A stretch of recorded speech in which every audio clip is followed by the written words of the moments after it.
Yun mga idol, meron po tayong natuklasan kung paano gumawa ng resize po para po sa pagko-Korea, no? Yung passport size ng ating picture.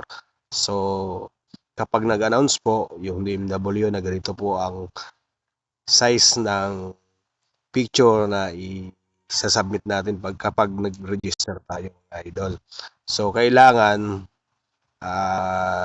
pag sinabing 13 KB, no? So ito po, ituturo ko po sa inyo at ngayon ko lang po nalaman sa tagal na tagal ng panahon mga idol. Talagang kung paano gumawa o mag-resize ng picture para sa passport, no, passport picture para i-resize. So ito po, ituturo ko po sa inyo at meron na po tayong na-download. So punta lang po kayo sa sa Play Store niyo mga idol. So ito po yung photo picture. I-click po natin 'yan.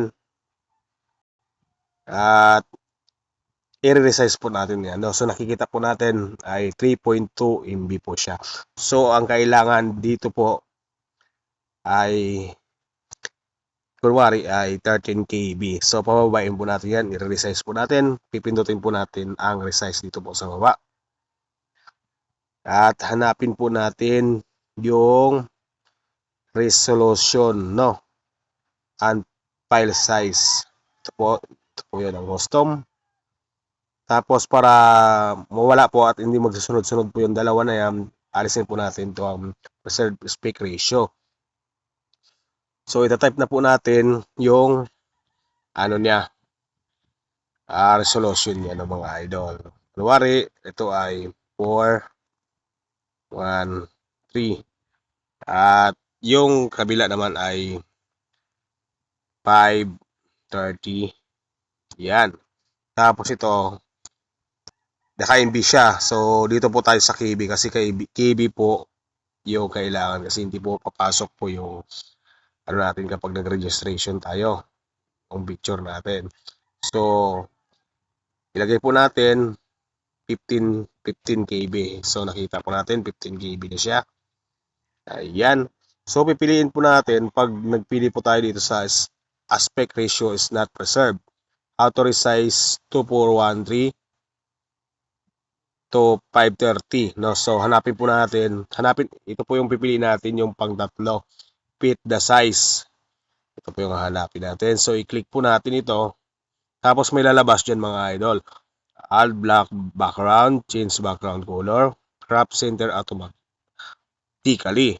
So ang pipiliin po natin dito ay crop center automatically, no mga idol.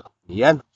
Para mawala po kasi may background, makikita po natin may yan sa taas. So tanggalin po natin, ikakrap po natin.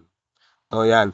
Pag kinrap natin yan na makikita, no mga idol. So ito po, pindutin po natin yung fit at magpa-processing siya. Ayan. Hintayin lang po natin dahil So nakita po natin ay 14 KB na siya mga idol. No? So sinulat natin kanina is 15 KB. Ayan mga idol. So tingnan po natin ulit, magbabak tayo.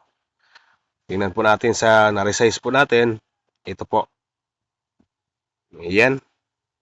Ayan na siya. 14 KB na siya mga idol. No? 413 to 530 px. Px 14 KB siya. So punta po tayo dito sa EI Gallery. At punta po tayo dito sa photo resize. Ayan. At punta po tayo dito sa details. Ayan. So 413 to 14.5 siya mga idol. So adjustin mo po. Bali ang gawin po natin ay tatlong picture ng soft copy no mga idol. So need po ay soft copy. Hindi po yung pwede yung mga picture lang. Yan. Maraming salamat po mga idol. Sana natutunan po natin no. So ngayon ko lang po nalaman at maraming salamat po. Yan.